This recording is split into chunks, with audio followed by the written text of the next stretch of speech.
unzähligen luziden Träumen, über 1000 Astralreisen und sehr vielen Seelenreisen dachte ich, ich habe schon alles gesehen. Doch das, was ich da erlebt habe, konnte selbst ich nicht glauben.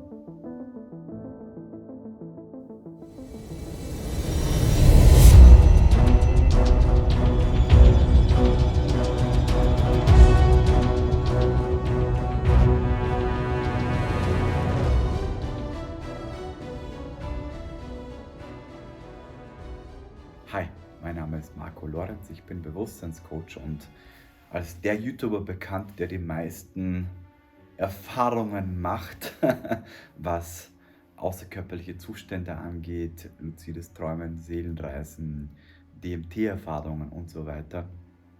Und habe schon sehr, sehr viel erlebt. Wenn du meine Videos kennst, dann weißt du, wovon ich rede. Und es ist gar nicht so lange her, und zwar am 5.8. habe ich eine Reise gehabt und es ist schwer zu zeigen, zu erklären, was da alles abgeht. Ich halte mal hier mein Traumtagebuch hin und da sieht man Seelenreise, Luzid, Story, Traum und dann Luzid. Und dann war etwas, was ich kaum beschreiben kann, und deswegen habe ich hingeschrieben, Träume, Luzid und physischer Dimensionswechsel. Ja. Und ich möchte mit dir gerne in diesem Video, ich möchte dir gerne diese Erfahrung mit dir teilen, weil es mich selbst so überwältigt hat. Und deswegen würde ich sagen, starten wir direkt mit der Erfahrung. Ja. Wie habe ich diese Erfahrung indiziert? Ich muss sagen, ich war zu dem Zeitraum krank und habe 2 oder 3 Tage gar nicht geschlafen. Und dann habe ich es irgendwann geschafft, von meinem gesundheitlichen Zustand wieder einzuschlafen. Das heißt, ich habe einen sehr großen Schlafmangel vorher gehabt und war trotzdem irgendwie krank. Das heißt, und da verschiebt sich halt sehr viel mit Melatonin und Serotonin, und deswegen bin ich sehr, sehr oft aufgewacht. Darum steht in der ersten Phase Träume und dann steht drauf Luzide und dann steht drauf das, was passiert ist.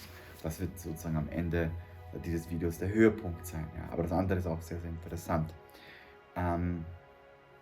Das Ganze fing damit an, dass ich eingeschlafen bin und ich war plötzlich in einem großen Raum, in so einer Halle, und da war ein Fluglehrer, und der Fluglehrer hat entschieden, dass er jetzt eine Firma gründet, und er hat so ein iPad gehabt, so wie ich hier, und hat in diesem iPad etwas gemalt, und das, was er gemalt hat, hat sich daneben physisch manifestiert, und wir konnten, die anderen, die im Raum waren mit mir, konnten das, was er gerade gezeichnet hat, einfach anfassen und es direkt erleben, was er gerade gezeichnet hat. Das war sehr interessant, und dann kommt mein Zwillingsbruder und er nimmt das iPad von ihm weg und fängt an, etwas anderes zu zeichnen. Und der hat eine 2D-Welt gezeichnet, so ähnlich wie Donald Duck. Und plötzlich bin ich mit meinem Bewusstsein in diese zweite Dimension gekommen und es war eine Mischung zwischen 2D und 3D. Ich war in so einem dreidimensionalen Raum, aber doch war es 2D, und ich habe das, was er gemalt hat, erlebt, wie eine Art Zeichentrickfilm. Das war sehr, sehr strange. Dann bin ich wieder aufgewacht. Ja. Und dachte mir so, krass. Bin dann direkt danach wieder eingeschlafen. Und dann war ich in ein Auto, bin mit einem Auto gefahren, und hinter mir ist so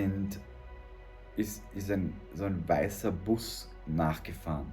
Und ich war da mit Freunden im Auto und wir fahren so dahin, und plötzlich überholt uns der Bus und dreht sich um, und ich sehe den Fahrer von diesem Bus ist vor mir, und der hat so eine Sturmhaube, und ich habe direkt gesehen, dass es so ein Verbrecher ist, der gerade uns was antun will. Ja?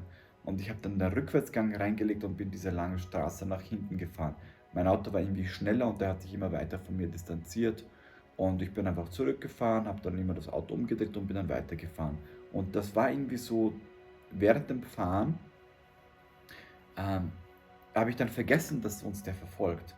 Und dann kam ich zur nächsten Ampel, bin dann stehen geblieben und plötzlich war der wieder da. Ja.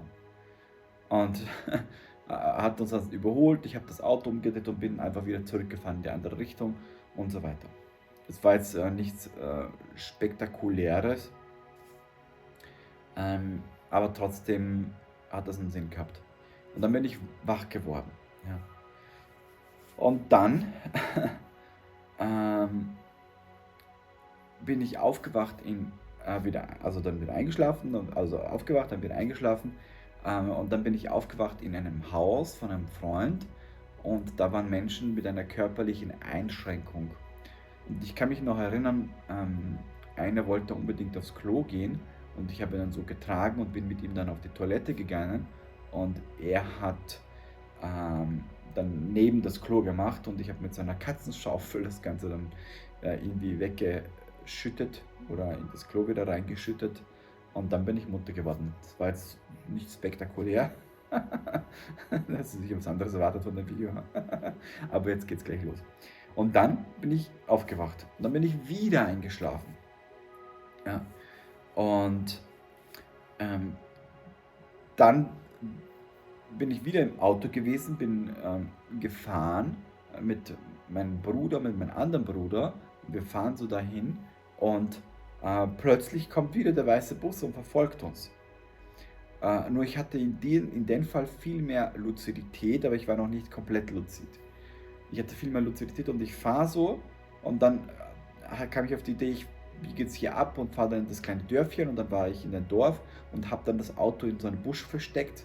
Wir sind dann rückwärts immer in den Busch rein und dann ist der Bus vorbeigefahren, ist dann rechts abgebogen. In der Mitte von der Kreuzung war so ein Holzhaus, so ein Restaurant oder sowas.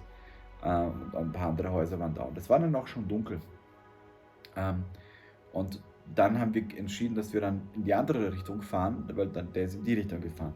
Und dann sind wir links abgebogen und da sind wir dann auf so einer Straße gefahren und auf der linken Seite war so ein riesengroßer Stadion, richtig riesengroß. Und wir sind dann zum Stadion hin und auf einmal war wie so ein Zollamt, ja, wie so eine Grenze. Und wir sind zu dieser Grenze, das Auto mussten wir parken und sind dann sozusagen in diese Grenze rein. Diese Grenze war aber nicht belegt von irgendwelchen Polizisten oder so, sondern wir konnten nur mit dem Auto nicht durch den Schranken. Wir sind einfach ausgestiegen, sind dann sozusagen dann durch diese Tür da gegangen und waren dann sozusagen auf der anderen Seite der Grenze und sind dort rumgelaufen. Und ich habe dann zu meinem Bruder gesagt, weißt was, ich gehe wieder zurück und suche den Typen, der uns verfolgt hat. Ja, weil ich habe mir so eine Angewohnheit gemacht, ich hatte früher sehr viele Albträume und in meinen Albträumen war es immer so, dass mich irgendwer verfolgt hat und so weiter und in so ein Monster oder in so ein Amokläufer oder so. Und ich habe mir das vor einigen Jahren angewöhnt, dass wenn mich jemand verfolgt, dass ich anfange, den zu verfolgen. Ja. Und dann bin ich dann sozusagen wieder zurück und bin zu Fuß durch dieses Stadion zu diesem Dorf und habe versucht, den zu suchen. Ja. Und bin dann zu einem Dorf gekommen wieder und dann habe ich ihn nicht gefunden und dann kam ich auf die Idee, ich gehe einfach wieder zurück. Ja. Bin dann wieder zurückgegangen in das Stadion hinein und das war dann sehr, sehr lustig, weil es sind so kleine Schweinchen irgendwie. Beim Stadion war so ein großer Zaun und beim Zaun war so ein Nachbar, der hat so ein Haus gehabt. Und das war ein bisschen strange. Und das war, glaube ich, auch notwendig, weil der hat echte Schweine, kleine, durch den Zaun in das Stadion geschmissen und diese Schweinchen sind auf mich zugelaufen. Ja. Aber die haben so lustig ausgesehen, weil es keine echten Schweine waren. Es war eher so wie so eine Art Comic-Schweine, aber in einer dreidimensionalen physischen Welt. Und ich dachte mir, das ist ja jetzt ein Witz. Ja? Und dann habe ich einfach mit meinem Fuß, obwohl ich das nicht tun werde, aber es war halt nicht echt, es war wie so Comic, habe ich dann einfach diese Schweinchen, die auf mich zugelaufen sind, wie so Bälle, einfach in die Luft geschleudert und die haben die sich in was anderes verwandelt. Und hat so strange ausgeschaut, dass ich mir dachte so, Alter, irgendwas stimmt hier nicht, ja, weil es ist doch nicht normal. Ja. Aber es hat nicht dazu geführt, dass ich luzid werde. Wie auch immer bin ich dann weitergegangen und kam dann wieder zurück zu diesem Zollamt, zu dieser Grenze. Und ich habe einen Trigger, einen Anker, der mich luzid macht. Und das ist immer, wenn ich durch Türen gehe, immer wenn ich durch Rahmen gehe. Diejenigen, die im Gate-Programm das Gate 5 kennen, kennen ja diese rote Tür. Und ich habe mir einfach einen Anker gemacht, immer wenn ich physisch durch eine Tür laufe, dann bleibe ich stehen kurz und stelle mir vor, dass ich gerade luzid bin, dass das ein Traum ist. Und da ich im Träumen durch meine Traumerinnerung sehr oft durch Türen gehe, habe ich das als Anker genommen, dass ich das in der physischen Welt äh, verankere, und dadurch ist es immer so, wenn ich in der Nacht durch Türen gehe im Traum, dass ich dann luzid wäre. Und ich bin dann da durchgegangen durch diese Tür und bin dann total luzid geworden. Also es ist nicht immer, dass man luzid wird, aber du baust halt mehr Luzidität auf. Und ich hatte durch dieses komische Ereignis mit diesen Schweinchen in diesem Modus, hey, was stimmt hier nicht, das kann doch nicht sein. Und dann bin ich durch die Tür gelaufen und dann war ich komplett luzid. Und meine Methode ist, wenn ich luzid werde, dass ich nicht einfach sage, oh, jetzt bin ich luzid, jetzt tue ich, was ich will, sondern ich bleibe stehen, bewahre Ruhe und sage in mir, das ist ein Traum, das ist nicht echt. Ich bin immer luzider und werde immer luzider und baue mir so einen Loop auf, der dauert vielleicht so eine Minute, und dann merke ich, wie ich Hyperbewusstsein aufbaue, und dann wird das Ganze ultra real. Und das wird dann richtig real. Viel realer als dieses physische Leben dann. Und dann bin ich zu meinem Zwillingsbruder und habe ihm dann versucht zu erzählen, dass wir uns gerade in einem Traum befinden und ob er sich dessen bewusst werden kann, dass er aufwacht.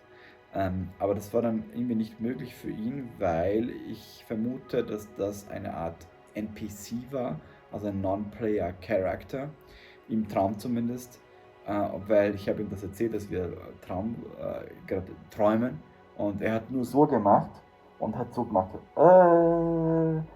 wie wenn du jemandem das Weltbild zerschießt.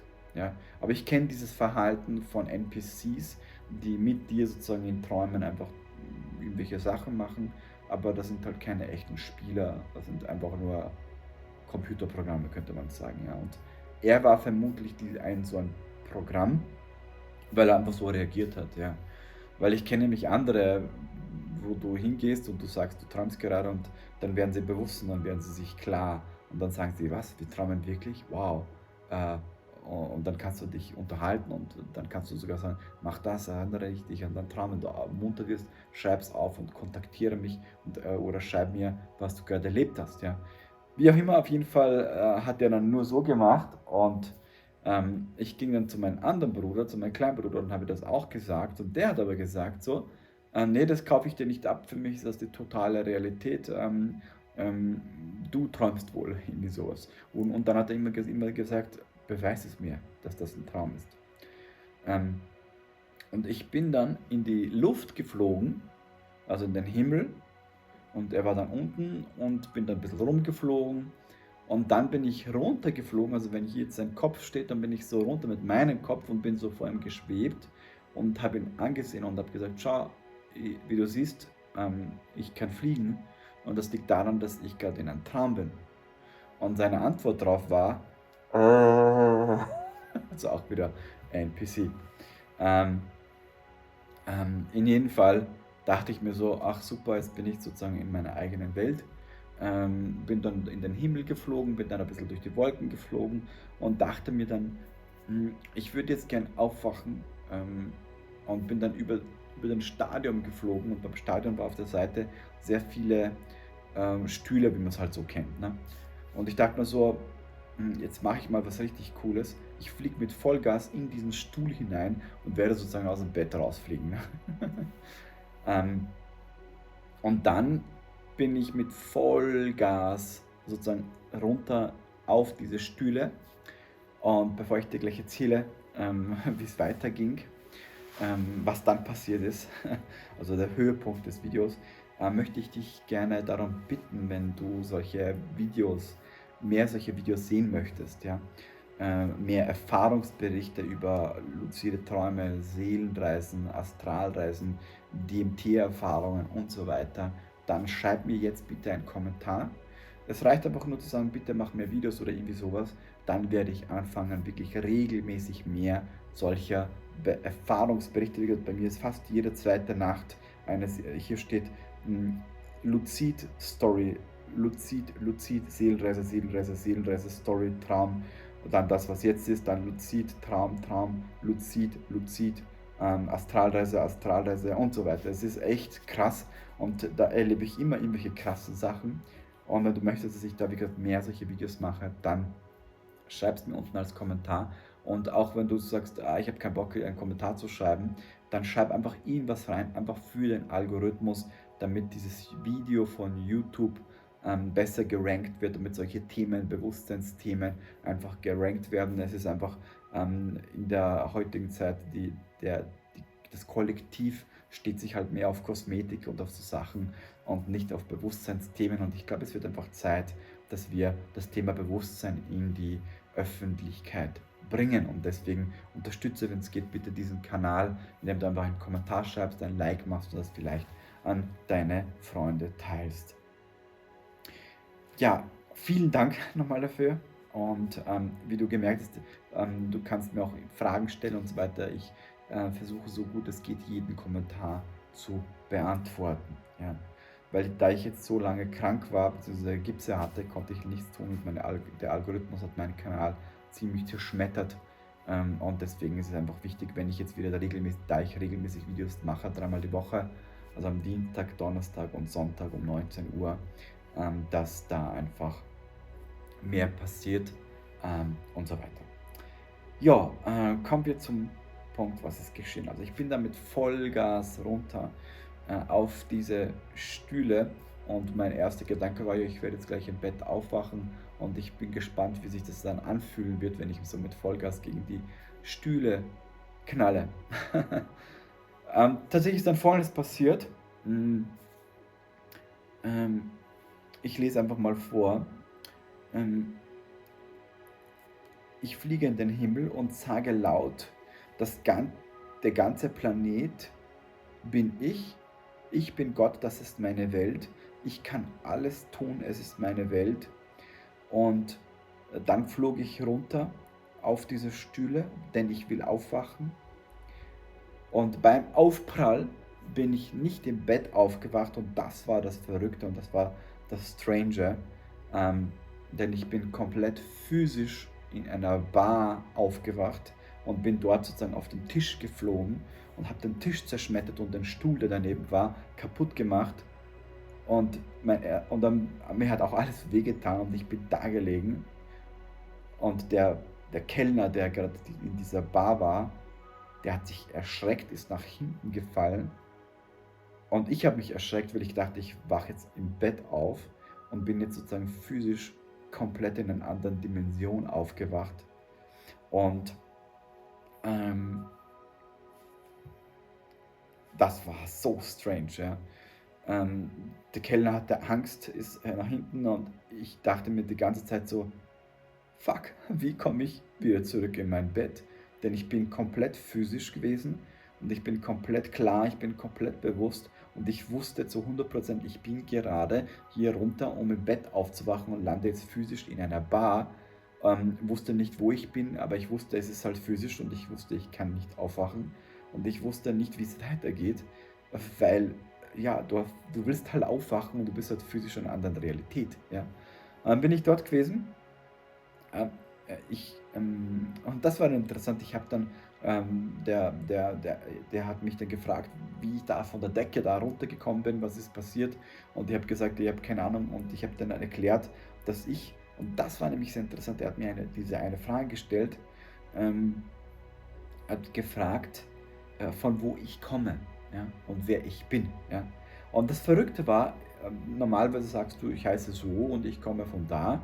Und meine Antwort war, pass auf, ich komme aus dem Multiversum, meine Identität ist eine Mischung aus verschiedenen Erfahrungswelten. Das war für mich ein sehr, sehr interessanter Satz. Meine Identität ist eine Mischung aus verschiedenen Erfahrungswelten, weil die meisten mit ihren Identitäten haben einfach nur die Identität, du wirst in der Welt geboren, erlebst die Erfahrungen der Welt, stirbst und dann hast du die Identität einer Welt. Und bei mir ist halt die Identität durch die vielen Erfahrungen eine Identität, die ich mir mittlerweile aufgebaut habe, durch die vielen Erfahrungswelten, die ich erlebe, Tag und Nacht. Und das war eine sehr interessante Antwort.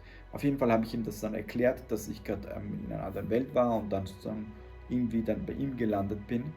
Und habe dann erklärt, dass ich so wie in den Film die Born-Identität, du wachst dann auf und du weißt halt nicht, wie du zurückkommst. Und so ähnlich habe ich mich da gefühlt. Und ich habe dann gefragt, wo bist du, wie ist der Planet? Das hat so ein bisschen ähnlich ausgesehen wie Kanada, es war viel Natur. Wir haben gar nicht so viel geredet, aber auf jeden Fall haben wir so viel geredet, dass er mir die Entscheidung getroffen hat, mir zu helfen. Der hat mir ein bisschen was gegeben an Nahrung und ein Fortbewegungsmittel, und zwar ein Rollstuhl, einen elektrischen Rollstuhl, weil mit solchen Geräten sind die dort rumgefahren. Sehr lustig. In jedem Fall bin ich dann raus, habe mich dann auf diesen Stuhl gesetzt, der ging aber richtig flott und bin dann sozusagen dann in den Wald hinausgefahren. Und mein erster Gedanke war, wow, krass, jetzt fängt ein neues Abenteuer an, jetzt bin ich in einer anderen Welt. Ich weiß, ich bin der Marco und ich wollte eigentlich aufwachen und jetzt bin ich sozusagen hier in einer komplett anderen Realität physisch und ich bin gespannt, auf was für ein Abenteuer jetzt auf mich wartet. Und in dem Moment, wo ich dann sozusagen hingefahren bin, in den Wald, kam wie so ein Abspann. Mein Bewusstsein ging raus aus dem Körper. Es war wie ein Abspann und der Abspann ging so nach oben, wie beim Film. Und da stand drauf, das Leben in anderen Dimensionen. Fortsetzung folgt. Und dann bin ich aufgewacht und habe das aufgeschrieben. Das war sehr, sehr spannend, weil ich sowas halt so ähnlich schon erlebt habe, aber nicht in dieser Art, dass du bewusst mit einem luziden Traum irgendwo landest. Ich erzähle gleich noch, wie es weitergeht. Dass du dann irgendwo wach wirst und auf einmal auf der anderen Seite landest du halt in einer anderen physischen Realität. Und dann dieses Ende mit diesem Abspann, das Leben in anderen Dimensionen mit Fortsetzung folgt. Und das war sehr, sehr spannend, ja. Ja, und ich war natürlich neugierig. Ich war neugierig, wenn ich wieder einschlafe, ob diese Serie, dieser Film, der da gerade beginnt, auch weitergeht, ja. Und ich muss dich jetzt leider schon enttäuschen. Bis jetzt ging dieser zweite Teil, diese Fortsetzung folgt, diese Story nicht weiter. Aber wenn das passiert, dann werde ich natürlich hier einen zweiten Teil machen und dir erzählen, wie es dann weiterging, ja. Aber ich bin am nächsten Tag eingeschlafen und hatte am nächsten Tag wieder einen luziden Traum, der sehr, sehr spannend war. Das ist ein kurzer Traum, aber den erzähle ich dir vielleicht noch kurz, um das so ein bisschen abzurunden. Weil ich war in so einer Art Holzraum und wurde relativ schnell luzid. Keine Ahnung warum, weil so eine Frau hat da gekämpft, hat irgendwelche Kunststücke gemacht mit so Karate, Taekwondo und Kung Fu und so. Der Raum hat so ähnlich ausgesehen wie der Kampfraum von den Matrix. Auf jeden Fall hat dann die eine Frau bis dann sozusagen hat aufgehört zu kämpfen, ist dann nach hinten gegangen und eine andere Frau kam rein, das war wie so eine Art Geistführerfrau oder so. Das war wie so die Chefin, ja, der Palast hier gehört. Ne? Und, ähm, und es war crazy, weil sie ist dann zu mir gekommen, hat mich angesehen, hat mir in die Augen geschaut und dann wurde ich luzid. Dann wurde ich richtig luzid. Vorher war ich schon so halb luzid und dann wurde ich richtig luzid. Ja? Weil ein anderer Trigger von mir ist nicht nur durch die Türen zu gehen, sondern Menschen anzusehen, in die Augen zu schauen und dann luzid zu werden. Ja? Die Frau kommt rein, sieht mich an, ich werde luzid und plötzlich war es live. Es war kein Traum mehr, sondern sie sagt zu mir, warum träumst du rum? Steh auf und kämpfe mit mir.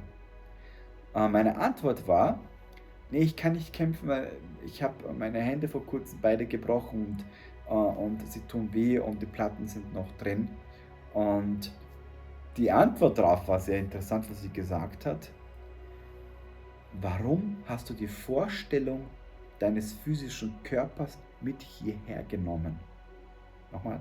Warum hast du die Vorstellung deines physischen Körpers mit hierher genommen? Und dann dachte ich, ich bin luzid und dann wurde ich erst richtig luzid, weil ich wusste, wow, auch wenn du luzid bist, du nimmst etwas mit von der Vergangenheit, woran du festhältst und überträgst es sogar in andere Dimensionen. Ja. Und das hat mich sehr zum Nachdenken gebracht. Äh, Wie ging es dann weiter? Sie hatte gesagt, wir gehen jetzt essen, wir fahren mit dem Boot auf eine andere Insel und dort werden wir Mittag essen und ich musste dann zum Boot gehen und dann bin ich auf das falsche Steg gegangen und das Boot war auf den anderen Steg und ich bin dann in die Luft geflogen und das war so ein Riesensprung, weil du ja lustig bist, kannst ja fliegen, da war richtig geflogen und bin dann irgendwie gelandet, irgendwie so Bruchlandung und dann bin ich aufgewacht, das heißt, dann war diese Erfahrung zu Ende. Aber diese Erfahrung hat mir nochmal so ein bisschen dieses, wow, du nimmst die Vorstellung deines physischen Körpers mit hierher. Ja? Und das zeigt davon, dass wir alle, wenn wir sterben oder so, ähm, dass wir, dass wir, ja, wie soll ich am besten sagen, wir halten an der Vergangenheit fest, wir halten an unseren Gebrechen fest, wir halten an unseren Glauben fest und auch wenn wir sterben, landen wir irgendwo und sind in dem Zustand, weil wir daran festhalten. Und das ist so vielleicht auch eine der Essenzen, die ich in diesem Video mitgeben möchte, denn jede Realität, in der wir aufwachen, basiert auf einer konsensbasierten Realität. Das ist eine Realität, die auf Basis von einem Glaubenskonstrukt erschaffen wird. Und die Erde ist auch ein Planet, der auf Basis von Glaubenssystemen erschaffen wird. Deswegen hat die Kirche in jedem Dorf eine Kirche und die Menschen gehen in die Kirche, glauben an eine Sache. Dieser Glauben überträgt sich wie ein optisches Feld durch den Turm nach oben. Da ist die Klingel und dann geht es wie in diese Spitze nach oben und erzeugt um die komplette Erde eine Art Gitternetz, das Glaubenssystem der römisch-katholischen Kirche eine gewisse Schwingung erzeugt und die hält die Erde in diesem Glaubenskonstrukt, also in diesem Gitternetzkonstrukt. Das wurde mir erzählt durch eine Seelreise, die ich in einer anderen Erfahrungen hatte. Das hat mich auch sehr so zum Nachdenken gebracht. Da dachte ich mir so, boah, krass, könnte schon so sein, ne? Stell dir wirklich vor, dass von jeder Kirche so eine Linie nach oben geht, wo diese Energie des Glaubens, was in der Kirche gebetet wird und geglaubt wird, nach oben geht und diese Art Gitternetz um die Erde erzeugt und die hält die Erde in dieser Schwingung von Erbsünde und keine Ahnung was alles hält die Schwingung halt niedrig. Ne? Und deswegen habe ich für mich persönlich die Vorstellung, dass, aber ich werde, glaube ich, ein eigenes Video zum Thema Religion machen, das wird, glaube ich, interessanter. Wie auch immer, auf jeden Fall wurde mir das durch eine Seelenreise erzählt und das war so diese Erfahrung. Jetzt bin ich wirklich gespannt, was du dazu sagst, ob du sowas Ähnliches schon mal erlebt hast. Schreib es mir unten in den Kommentaren. Und wie gesagt, wenn du möchtest, dass ich noch mehr Erfahrungsberichte von solchen kompletten, mehrere Bücher voll gekritzelt mit solchen ähnlichen Erfahrungen. Und in jeder Erfahrung lernt man auch immer etwas dazu. Wenn du möchtest, dass ich das teile auf YouTube, dann schreib es mir einfach unten rein. Und je mehr Kommentare natürlich sind, desto eher und mehr werde ich solche Videos machen. Und ich möchte dir jetzt schon mal sagen, am kommenden Sonntag kommt eine Meditation raus auf YouTube. Und zwar eine gechannelte Infinity-Meditation, wie man sich vom Verstand ablöst. Eine sehr, sehr wichtige Meditation. Diejenigen, die im Transzendenzseminar dabei waren, da wurde sie sozusagen live gechannelt, diese Meditation. Und ich habe die dann nochmal aufgenommen mit Musik und werde die dann am Sonntag veröffentlichen. Also schau dir unbedingt dieses Video an. Das ist die Meditation, die dich vom Verstand entkoppelt und dich in eine höhere Schwingung bringt. In dem Sinne, vielen lieben Dank fürs Zusehen. Es freut mich sehr, solche Videos für dich zu machen, jetzt wieder regelmäßig. Und wie gesagt, wenn du meine Arbeit unterstützen möchtest, einfach ein Like und das Transzendenzseminar, von dem ich gerade gesprochen habe, verlinke ich dir irgendwo kostenlos. Da kannst du dir komplett den Mitschnitt ansehen. Der ist noch bis Sonntag gültig. In dem Sinne, vielen Dank fürs Zusehen und wir sehen uns im nächsten Video.